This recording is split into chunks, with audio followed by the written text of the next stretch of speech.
Good morning. கோணம் ஃபார்மில் இருக்கேன். 6:30க்கு வந்தேன் நான். ஆனால் ஒரு 7:30 ஆயிடுச்சு. இந்த வாளுங்களோட கொஞ்சம் நேரம் அப்படியே உட்காந்து டைம் ஸ்பெண்ட் பண்ணலாம் உட்காந்தா 1 மணி நேரம் ஆகிடுது. ஸோ இப்போ தான் அவங்களுக்கு ஃபுட்டு போட்டு சரி நம்ம வேலையை பார்ப்போம் அப்படின்னு சொல்லிவிட்டு இப்போ நடந்துட்டுருக்கேன்.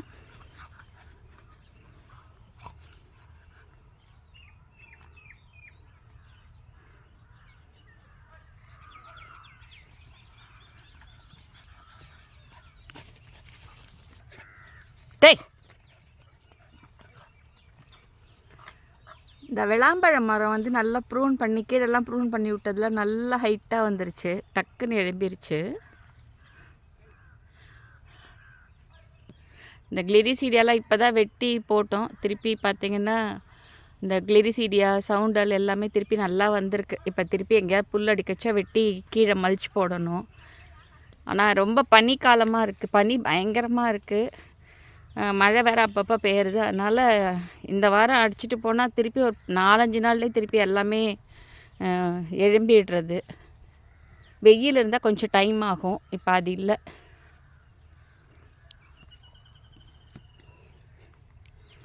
இந்த மாமரம்லாம் ப்ரூன் பண்ணாமல் இருந்தது, அதனால் கொஞ்சம் ப்ரூன் பண்ணி விட்டு போனார். ஆயிடுத்து ஒரு 3 days ஆகிடுது.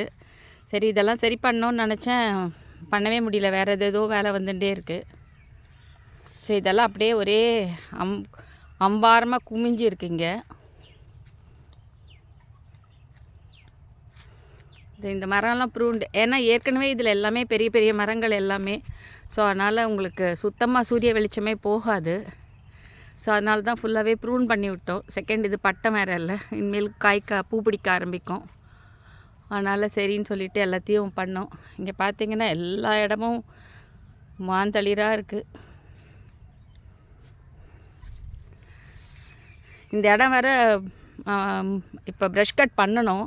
ஆனால் இப்போ இது எல்லாமே இந்த மாதிரி வழியில் இருந்ததுன்னா இந்த மாங்காய் எல்லாம் வந்து நல்லா கனமாக இருக்கும். அதனால் இந்த இடத்த விட்டு போயிட்டே இருப்பார். அதனால் நான் இப்போ என்ன பண்ணுறேன்னா, இப்போ இது இந்த மாதிரி சுற்றி களை இருக்குது, இதெல்லாம் கொஞ்சம் கொஞ்சம் எடுத்து விட்டு இந்த வெட்டி போட்டதெல்லாம் தூக்கி மல்ச் போடணும். இதெல்லாம் ரொம்பவே நிறைய இருக்குது. ஸோ இப்போ இன்றைக்கி கார்த்தால் இந்த வேலை தான் பண்ணோம் அப்படின்னு நினச்சிட்டு இருக்கேன்.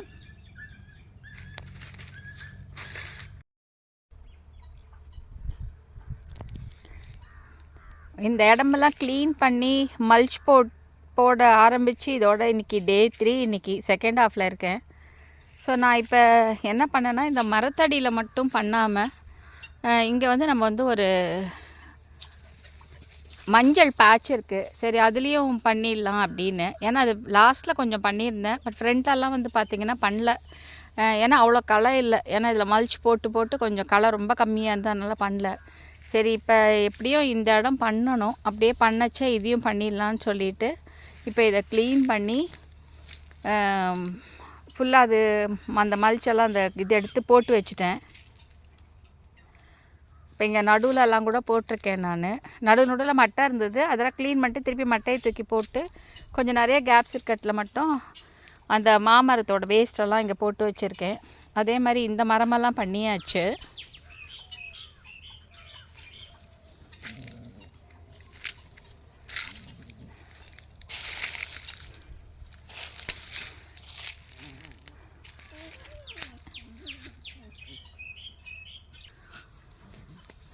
ஸோ இது பக்கத்தில் ஒரு நாவல் மரம் அதெல்லாம் இருந்தது. ஸோ இந்த பேட்சையும் நான் க்ளீன் பண்ணிட்டேன். ஸோ நான் ஃபஸ்ட்டு என்ன யோசித்தேன்னா, சென்டரெல்லாம் அப்படியே அடிச்சிடலாம் அப்படின்னு சொல்லிட்டு இந்த மாதிரி நடுவில் மரத்து பக்கத்தில் மட்டும் அந்த மேட்டு பார்த்து கீழே இருக்க வரைக்கும் பண்ணிவிட்டு மல்ச்சை போட்டுட்டு பேலன்ஸ் வந்து அடித்து விட்டுலான்னு. ஆனால் புல் வந்து ரொம்ப உயரமாக இருந்தது. ஸோ அந்த இடத்துல மட்டும் நான் எடுத்து விட்டேன் ஆக்சுவலாக. இப்போ ஆனால் மரங்களுக்கு என்ன ஒன்று அட்வான்டேஜ்னால், எல்லாமே வந்து ஒரு 3 feet நம்ம வந்து மேட்டுப்பாத்தி கட்டினோம். ஸோ இப்போ ஒரு 2 years ஆகிடுது. அது எவ்வளோதான் கரைஞ்சால் கூட ஒரு அரை அடி கரைஞ்சிருக்கும், அவ்வளோதான். இப்போ அதுக்கு மேலேயே நம்ம யூஸ்வலாக மல்ச் போட்டு இந்த மாதிரி பண்ணி வச்சிட்டோம். இப்போ பெரிய மரங்களுக்கெல்லாம் பிரச்சனை கிடையாது. கூடவே நான் என்ன பண்ணிட்டேன்னா, சின்ன மரங்களையும் சேர்த்து பண்ண ஆரம்பித்தேன், கண்ணாக இருக்கிறதெல்லாம் அப்படின்னு. இது வந்து பண்ண ஆல் ஸ்பைசஸ் பிளான்ட்டு. இதுவும் பயங்கர களையாக இருந்தது. ஸோ அதெல்லாம் க்ளீன் பண்ணியாச்சு. அதே மாதிரி சாத்துக்குடி பிளான்ட்டும் கொஞ்சம் க்ளீன் பண்ணி நடுவில் எல்லாம் கட் பண்ணி விட்டுருக்கேன் கொஞ்சம் ஏரேஷனுக்காக. இங்கே பார்த்தீங்கன்னா ஒரு செடி இருந்தது, ஆனால் செத்து போச்சு. ஆனால் மல்ச் மட்டும் அப்படியே இருக்குது. ஆனால் மல்ச் இவ்வளோ மல்ச் இருந்தும் சுற்றி எவ்வளோ களை பாருங்கள். இந்த மாதிரி சின்னதாக இருக்கச்சா கண்டிப்பாக நிறைய வந்துடும். ஸோ அந்த டைமில் நம்ம பார்த்துக்க தான் செய்யணும்.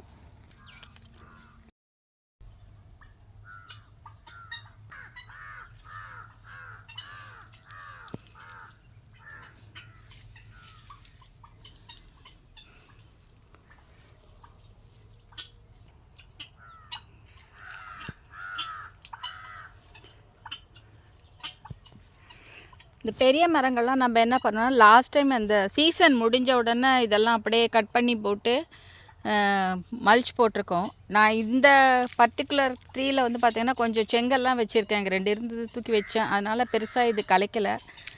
ஆனால் நடுவில் ஏறி கோழி கலைச்சாலும் குட்டி குட்டியாக வருமே தவிர இது பெரிய இம்பேக்ட் இருக்காது. அப்படியே அது ஃபுல்லாக கலைச்சி கீழே விழுந்தாலும் இந்த செடி பாருங்கள், அதில் வந்து பார்த்திங்கன்னா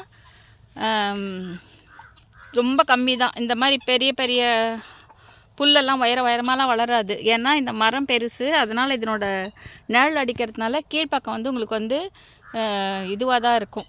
ரொம்ப பெருசாக களையெல்லாம் வராது. அதே சமயத்தில் வந்து பார்த்திங்கன்னா நம்ம இங்கே மல்ச் போட்டு மண்ணோட டெக்ஸ்சரும் நல்லா மாறிடும். இது நல்லா மாறிடுச்சு. ஆக்சுவலாக பார்த்திங்கன்னா முதல்ல வரைச்சி இது செம்ம களிமண். இது கீழே 4 அடி கீழே வந்து பார்த்திங்கன்னா இது சுண்ணாம்பு பாறை.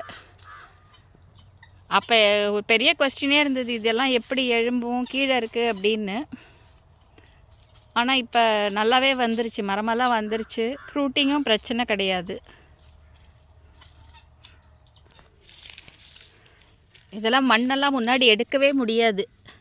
இப்போ பார்த்திங்கன்னா நம்ம ஈஸியாக எடுக்கலாம். இது இந்த டெக்ஸ்சர் பார்த்திங்கன்னா இப்படி ஆகிடுது. இப்போது இதெல்லாம் நேற்று காத்தால க்ளீன் பண்ணது. இது மல்ச் போட்டால் பெருசாக வராது இதெல்லாம். ஸோ இந்த மாதிரிலாம் நகர்த்தவே முடியாது சாயிலை. நான் வரைச்சது களிமண்ன்றதுனால இப்போ கொஞ்சம் நல்லா மாறி இருக்கு. ஆனால் சென்டர் போர்ஷன்னா கொஞ்சம் இருக்க தான் செய்யுது, இன்னும் ஃபுல்லாக அமெண்ட் ஆகலை. இப்போ பார்த்தீங்கன்னா காத்தால நடக்கச்சே என்னோடய கால் பதிஞ்சிருக்கு. இப்படி டக்குன்னெலாம் எடுக்க முடியாது.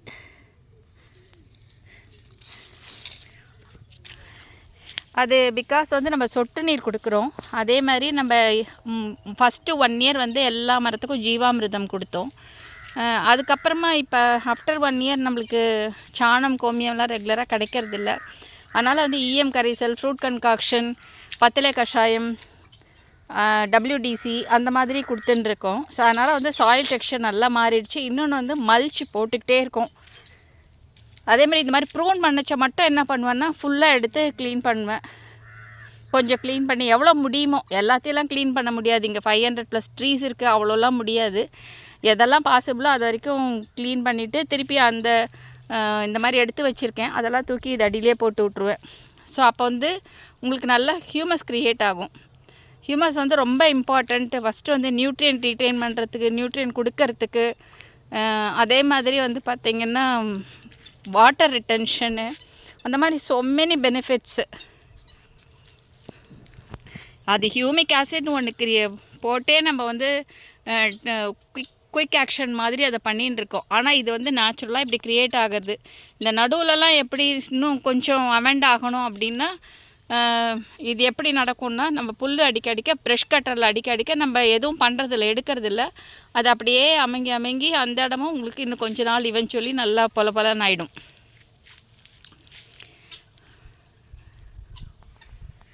ஆனால் என்ன, இன்னும் days to go. Soil amendment பெருசாக நான் வந்து வரி பண்ண வேண்டாம். ஏன்னா வந்து இப்போ ஓரளவுக்கு நம்ம எங்கெங்கெல்லாம் பிளான்ஸ் இருக்கோ, எங்கெல்லாம் சொட்டு நீர் இருக்கோ அந்த இடம்லாம் ஓரளவுக்கு சாயில் அமெண்ட் ஆயிடுச்சு. இன்னும் நம்ம மல்ச் போட அதுக்கு மேலே நம்மளோட கன்காக்ஷன்ஸ் வந்து ஒரு பர்டிகுலர் டைமில் தான் கொடுக்கணும், எவ்ரி வீக் கொடுக்கணும், 10 days கொடுக்கணும் அப்படின்னு ஸ்கெட்யூல்லாம் போட வேண்டியதில்லை. இப்போ ஒரு மழை வந்ததுன்னா ஒரு EM கரைசல் கொடுக்கலாம். அது வந்து உங்களுக்கு வந்து மணிச்சத்தை எடுத்து கொடுக்கறதுக்கு யூஸ் ஆகும். செகண்ட், மழையோட ஈரத்தில் வந்து அது ரொம்ப ஃபாஸ்ட்டாக பரவும் அந்த மாதிரி. அதே மாதிரி ஃப்ரூட் கன்காக்ஷனும் அதே மாதிரி தான். நம்ம வந்து பத்தலை கஷாயம் வந்து இப்போ ரொம்ப அடிக்கிறதில்ல. முன்னெல்லாம் வந்து ஒரு எவ்ரி 15 டேஸ் வந்து இந்த பூச்சி விரட்டியாக அடிச்சுட்டு இருந்தேன். இப்போ அடிக்கிறதில்ல. இப்போ என்ன பண்ணுறோன்னா ஒரு 8 மந்த்ஸ்க்கு ஒன்ஸு 10 மந்த்ஸ்க்கு once fruiting season. For example mango அப்படின்னா உங்களுக்கு வந்து அந்த பழம் ஃப்ரூட் செட்டிங்க்கு முன்னாடி ஒரு வாட்டி அடிப்பேன். அதுக்கப்புறமா ஃப்ரூட் செட் ஆகிட்ட பிறகு ஒரு வாட்டி அடிப்பேன். அதே மாதிரி குவாக்கு வந்து கரெக்டாக பழம் பிஞ்சு பிடிச்ச பிறகு தான் ஒரு வாட்டி அடிப்பேன். அது வந்து வருஷத்துக்கு 2 வாட்டி ஆக்கிதான் 2 வாட்டி, அவ்வளோதான். அப்படி தான் அடிக்கிறேன் நானே. இப்போ வந்து கிட்டத்தட்ட ஒரு ஃபாரஸ்ட் மாதிரி தான் விட்டுட்டேன். அப்படி தான் விடணும். இல்லாட்டா என்ன ஆகும்னா நம்ம ப்ரிடேட்டர்ஸ்க்கு வந்து வாய்ப்பே கொடுக்க மாட்டோம். நம்ம எல்லா பூச்சிகளையும் விரட்டி விட்டோம்னா அதை சாப்பிட்ற பூச்சி உள்ளே வரவே வராது. ஸோ அப்போ என்ன ஆகும்னா நீங்கள் 10 வருஷம் ஆனாலும் 20 வருஷம் ஆனாலும் எப்போ பாரு பூச்சி விரட்டி அடிச்சுட்டே இருக்க முடியாது. அது வந்து ரொம்ப கஷ்டம். அதனால் வந்து இங்கேயும் பூச்சி இருக்கும், கண்டிப்பாக இருக்கும், இருக்கட்டும்னு விட்டுருவேன். பூச்சி இருக்கும், பேர்ட்ஸ் இருக்கும், வவ்வால் வரும், அந்த மாதிரி எல்லாமே வரும் தான். நைட் ஆனால் பாம்பு வரும். ஸோ அது பாட்டுக்கு அதை விட்டுடணும். அதனோட டெரிட்டரியில் அதனோட டைமிங்க்கு நம்ம அதை அலோவ் பண்ணிட்டோம்னா நம்மளுக்கு வந்து பார்த்திங்கன்னா எலி வராது, தேவையில்லாத நோண்டாது நம்ம வச்ச செடிங்களை. அதே மாதிரி ப்ரிடேட்டர்ஸ் இன்வைட் பண்ணச்ச ப்ரிடேட்டர்ஸ்லாம் எப்படின்னா நம்மளோட பூச்சிகள் அப்படிங்கிறது வந்து நம்மளோட இலைகளை சாப்பிடும், காய்களை டேமேஜ் பண்ணும். ஆனால் ப்ரிடேட்டர்ஸ் என்னென்னா இவங்கள சாப்பிடுவாங்க. ஸோ அப்போ நம்மளுக்கு வந்து அது ஒரு பெரிய ப்ளஸ். அதனால் எப்போ பாரு பூச்சி விரட்டி அடித்து அடிக்கிறதில்ல. ஸோ அந்த இடத்துல நான் வெளியில் வந்தாச்சு நான் இப்போ. So maybe in another 2 years நான் என்ன யோசிக்கிறேன் அப்படின்னா,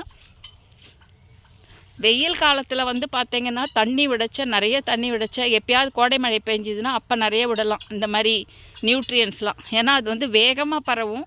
மற்ற டைமில் நிறைய மல்ச்சி போட்டு நம்ம வந்து ஹியூமஸை வந்து இன்னும் ஹியூமஸ் கண்டென்ட்டை இன்க்ரீஸ் பண்ணணும். அதுதான் வந்து இதில் பண்ணணும். ஆன்கோயிங் என்ன ஒர்க் இருக்கும் நம்மளுக்கு அப்படின்னா, டெய்லி சுற்றி பார்க்கச்ச அந்த சீசன் முடிஞ்ச உடனே எல்லா மரத்தையும் ப்ரூன் பண்ணி விடணும். மரங்கள் வந்து இந்த மாதிரி சென்டர்லலாம் ஜிக்ஸாகலாம் களை வந்துடும். ஸோ அந்த மாதிரி வரைச்சா நிறைய பூச்சிகளோ இல்லாட்டா வந்து கூடு மாதிரி கட்டிடும். ஸோ அது ரொம்ப கஷ்டம், நம்மளுக்கு மேனேஜ் பண்ண முடியாது, ஃப்ரூட்டிங் அஃபெக்ட் பண்ணும். அதனால் ஸோ அந்த மாதிரி ப்ரூன் பண்ணணும். அது கீழே கொஞ்சம் குப்பை இருந்தால் நம்ம இந்த அளவுக்கு க்ளீன் பண்ண வேணாம், சும்மா அப்படியே ரஃப்பாக எடுத்து விட்டு இந்த மல்ச்சை தூக்கி அது உள்ளே போடணும். ஸோ இப்போது காய்களோ பழங்களோ ஜாஸ்தி ஆகிடும். அப்போ என்ன பண்ணணும், இன்னும் நிறைய எப்படி வேல்யூ அவுட் கொண்டு போகணும், எவ்வளோ வந்து நம்ம கன்சியூமர்கிட்ட அதை ரீச் அவுட் பண்ணணும், அதுதான் நம்மளோட அப்ஜெக்டிவாக இருக்கும். ஸோ நம்ம நிலத்தில் இறங்கி ஒரு கத்தியோ களைக்கொத்தியோ வச்சு வேலை செய்கிறது கம்மியாக இருக்கும். Most of pruning and mulching அதுதான் நம்மளோட மெயின் ஒர்க்காக இருக்கும். பட் 500 மரத்துக்கு மேலே ப்ளஸ் நம்மளுக்கு கரும்புன்னு இருக்கச்ச ஒரு ஆள் மேனேஜ் பண்ணுறதுன்றது இந்த மாதிரி ஒன்று க்ரியேட் பண்ண மட்டும்தான் முடியும். அது ஓரளவுக்கு இங்கே க்ரியேட் ஆகிடுது. ஏன்னா சாயில் அமெண்ட் ஆகலைன்னா ரொம்ப ரொம்ப கஷ்டம். இதையும் பார்த்து அதையும் பார்த்து ஒருத்தர்லாம் மேனேஜ் பண்ண முடியாது. செகண்ட் வேல்யூ ஆட்ஸ் பார்க்கணும், நிறைய ஒர்க் இருக்கும். ஸோ அதனால் நம்மளோட அப்ஜெக்டிவ் வந்து எண்ட் கஸ்டமரை எப்படி ரீச் அவுட் பண்ணணும் அதுதான் இருக்கணும். ஸோ இப்போ இதுக்கு வந்து இனிஷியல் ஸ்டேஜில் நம்மக்கிட்ட வந்து நிறைய மரங்கள்லாம் வளர்கிற ஸ்டேஜில், ஃப்ரூட்டிங் நிறைய இல்லாத ஸ்டேஜில் இதை எப்படி நல்லா வந்து என்ரிச் பண்ணணும், அதை மட்டும் ஃபோக்கஸ் பண்ணணும். ஓரளவுக்கு அதை நான் ரீச் பண்ணியிருக்கேன்னு நினைக்கிறேன் நான். ஏன்னா இப்போ நம்ம பெருசாக எதுவும் கொடுக்காட்டாலும் அது வளர்றது. ஆனால் நம்ம கொடுக்கலான்றதுனால அது வளர்றதுன்றதுனால நம்ம கொடுக்காமல் விட முடியாது. ஏன்னா அது இருக்கிற நியூட்ரியன்ட்லாம் எடுத்துருச்சுன்னா ஃபர்தராக அதுக்கு நம்ம ஆட் பண்ணோம்ல. அப்போ இந்த குப்பையோடு அது கொஞ்சம் கொடுக்கச்ச அது தானாக வந்து ரீசார்ஜ் ஆகிடும். இப்போ இந்த மரங்கள்லாம் இன்றைக்கி நான் பண்ண மாட்டேன் நான். ஸோ மொத்தமாக அதெல்லாம் பண்ணி முடிச்சுட்டு நான் ஃபோட்டோஸ் மட்டும் ஷேர் பண்ணுறேன். தேங்க்யூ.